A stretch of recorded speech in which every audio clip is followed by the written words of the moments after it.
Hola amigos de www.sabersinfin.com y todos los demás sitios que se unen para difundir la cultura, la ciencia, la tecnología y todo lo que tiene que ver con la evolución de la humanidad. Hoy continuamos en la Universidad Autónoma Metropolitana, Campus Iztapalapa.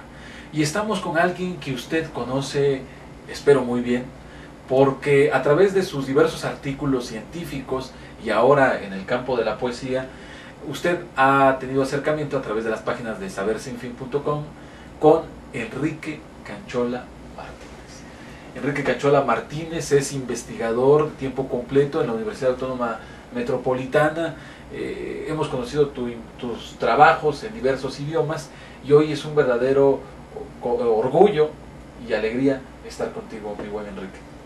Muchísimas gracias, mi queridísimo amigo Abel.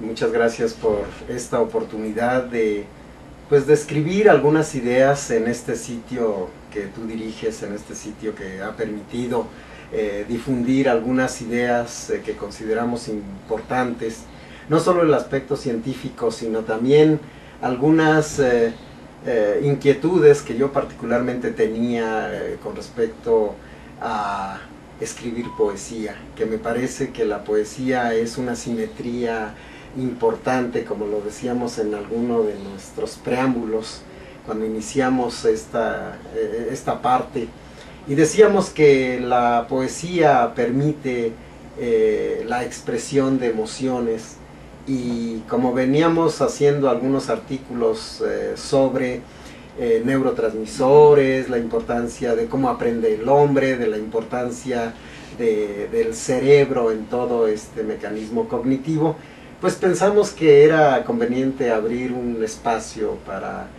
ideas interesantes sobre la poesía. Y bueno, pues a la orden. Claro. ¿Quién es Enrique Canchola? ¿De dónde eres originario? ¿Cómo te has ido formando? ¿Cómo llegas a estos puntos de interés que ahora tienes? En fin, compártenos, por favor. Sí, cómo no. Yo soy originario del estado de Guanajuato, de un pueblo que se llama La Moncada, Guanajuato. Esto está muy cerca de Celaya, y me inicié en mis estudios en ese lugar y llego a la Ciudad de México para hacer la preparatoria, ingreso a la preparatoria número 9, y después tengo ideas de hacer literatura, pero alguien por ahí que fue pariente, digamos, por cuestión de una de mis tías, que es Luis Espota, que tuve el placer de conocerlo, decidimos que no íbamos a estudiar literatura, que mejor íbamos a estudiar medicina, y así fue como yo me inicié en este campo de intentar estudiar medicina. ¿Tú eres médico entonces? Soy médico cirujano. Después hice una especialización en endocrinología en centro médico, y luego en esa época me atrajo mucho la idea de estudiar mecanismos de acción de las hormonas en el cerebro, y eso es lo que he hecho. Sigo haciendo estudios sobre cómo actúan las hormonas para dar la diferenciación entre hombres y mujeres, entre hembras y machos, y además también estudio cómo es que estas hormonas actúan para influir en todo el proceso mental. ¿Qué son las hormonas para los amigos que nos Sí, están viendo? las hormonas son sustancias químicas que van a ser secretadas por una glándula y que van a actuar fuera de ella. Hormona viene del griego, que significa espuelear, es decir, echar a andar un proceso, y las hormonas echan a andar procesos, un proceso emocional, un proceso de ovulación, por ejemplo, un proceso de pigmentación, o un proceso de atracción de hembra-macho. ¿A qué tiempo se remontan nuestros conocimientos de las hormonas? Las hormonas se conocen desde muy tempranamente. Los griegos ya sabían que las hormonas, que el comportamiento y que las características, por ejemplo, sexuales secundarias, iban a ser responsables las hormonas de darlas. Así, por ejemplo, ya desde esa época se conoce que animales que son castrados pierden sus características y su motivación sexual, sus características sexuales secundarias. Entonces se conoce desde hace mucho tiempo, pero en los últimos 50 años del siglo pasado fue cuando supimos mucho más de las hormonas, cómo actúan, cuál es el mecanismo mediante el cual llevan a cabo todos sus procesos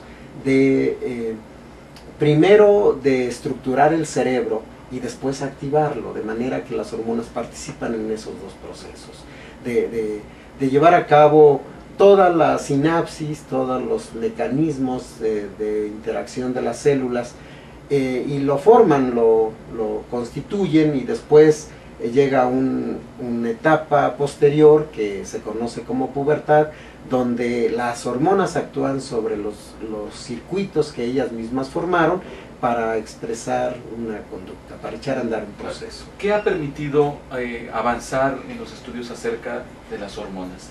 ¿Y qué otros campos de investigación ha abierto el conocimiento de todo este mundo de las hormonas? Sí. Primero, yo creo que el advenimiento de técnicas para poder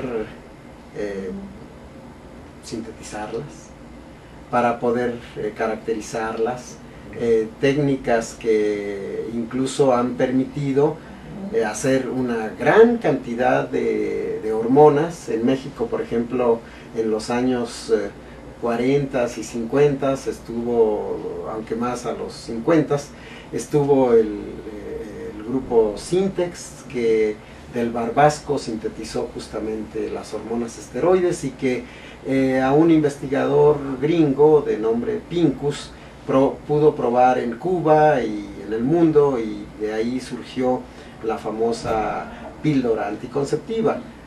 Y además hubo un interés enorme porque las hormonas sexuales son las que regulan la ovulación, y en esa época el mundo estaba interesado en el control de la natalidad, y obviamente hubo mucho dinero a todo este proceso, y a México le tocó justamente ser el sitio donde se desarrollaran todos estos procesos. Entonces estamos incluso el año antepasado, festejamos el 50 aniversario de la síntesis de las hormonas para utilizarlas como anticonceptivos.